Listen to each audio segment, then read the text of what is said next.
आयुष्य कितीही अवघड वाटले तरी तुम्ही निश्चितच काहीतरी करू शकता आणि त्यात यशस्वी होऊ शकता. जोपर्यंत हे वचन कोणाचं आहे हे आपल्याला माहीत नसतं तोपर्यंत ते फारसं प्रभावी वाटत नाही.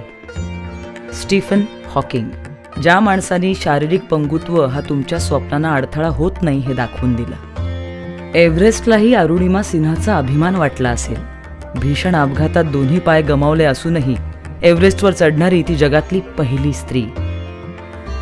इरा सिंघल, राष्ट्रीय लोकसेवा आयोगानं घेतलेल्या 2014 सालच्या सरकारी सेवा परीक्षेत सर्वसाधारण गटात सर्वोच्च स्थान मिळवणारी पहिली दिव्यांग महिला ठरली. आमचा ठाम विश्वास आहे की इच्छाशक्ती स्वप्नांना ऊर्जा देते. अपंग कल्याणकारी शिक्षण संस्था व संशोधन केंद्रामध्ये प्रत्येक मूल त्याच्या किंवा तिच्यात असणाऱ्या गुणांमुळे विशेष आहे, त्यांच्यात असणाऱ्या कोणत्याही दिव्यांगामुळे नाही. गेली 60 वर्ष आम्ही अस्थिशास्त्राच्या दृष्टीनं दिव्यांग असणाऱ्या मुलांच्या शारीरिक, मानसिक, शैक्षणिक आणि सामाजिक प्रगतीसाठी निःशुल्क सेवा देत आहोत. ही पाल्यांसाठी नवी सुरुवात असते. प्रत्येक मुलाच्या विविध चाचण्या घेतल्या जातात. गुंतागुंत समजून घेतल्यावर संस्थेचे अस्थिरोग तज्ज्ञ आणि डॉक्टर्स वैयक्तिक गरजांप्रमाणे स्वतंत्र उपचारांची आखणी करतात.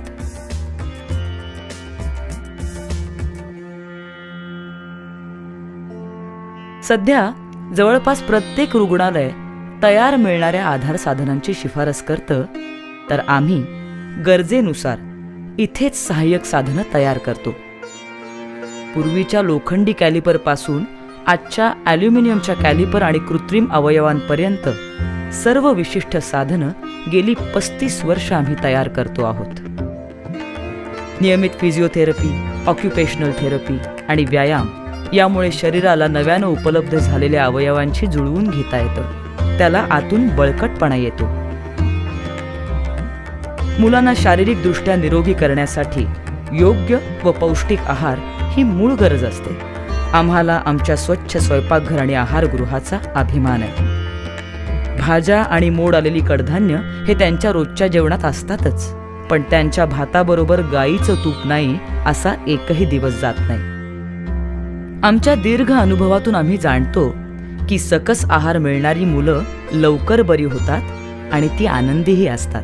पण या आनंदाचं आणखीन एक कारण आहे खेळाचं मैदान. प्रत्येक विद्यार्थ्याला एका नियमाचं पालन करावंच लागतं. त्यांनी दररोज 1 तास मैदानावर खेळण्यात घालवलाच पाहिजे. मोठं नीटनेटकं खेळाचं मैदान ही एक अशी जागा आहे जिथे तुम्हाला मुलं आपलं दिव्यांगत्व विसरलेली दिसतात. आमचं फुटबॉलचं मैदान ही तर आमच्या सगळ्या छोट्या मित्रांची आवडती जागा. ही निरोगी मनं शिक्षण घेण्यासाठी जास्त तयार असतात. आमचे प्रशिक्षित कर्मचारी त्यांना समजून घेतात आणि आपण काही इतरांपेक्षा वेगळे नाही आहोत असा आत्मविश्वासही देतात.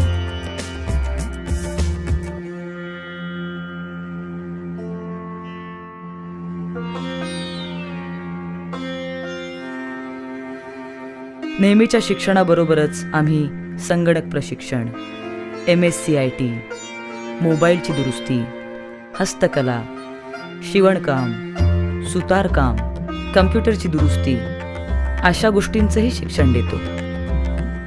मुलांच्या प्रगतीमध्ये त्यांच्या सभोवतीचं वातावरण पण महत्त्वाचं असतं. सर्व जातीपंथाची, धर्माची, प्रांताची मुलं एक परिवार म्हणून आमच्या वसतिगृहात एकत्र राहतात.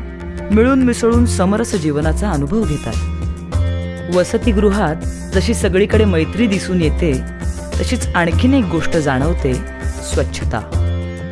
फरशा दररोज धुतल्या जातात. व्यवस्थित दुमजली पलंग आहेत. कीटक नियंत्रणाचे योग्य उपाय आहेत. सूर्यशक्तीवर चालणारी पाणी तापवण्याची यंत्रणा आणि दिवे आहेत. मुलं आणि मुली यांच्यासाठी वेगवेगळी वसतिगृह आहेत.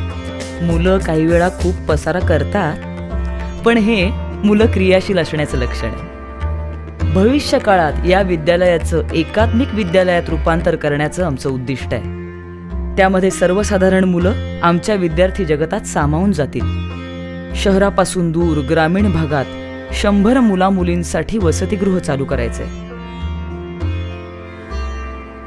स्टीफन हॉकिंग म्हणाले आहेत, तुम्ही सतत चिडलेले किंवा तक्रारी करत असाल तर लोकांना तुमच्यासाठी वेळ नसतो.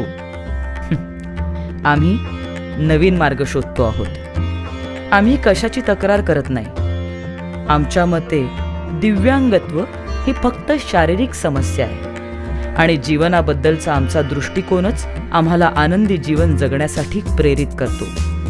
विद्यार्थी म्हणून आम्ही शिकलो आहोत की जीवनाला तोंड देण्यासाठी सकारात्मकताच उपयोगी पडेल. म्हणूनच इथल्या सर्व विद्यार्थ्यांमध्ये गणवेशाबरोबरच दुसरी एक गोष्ट समान दिसते आणि ती म्हणजे स्मितहास्य.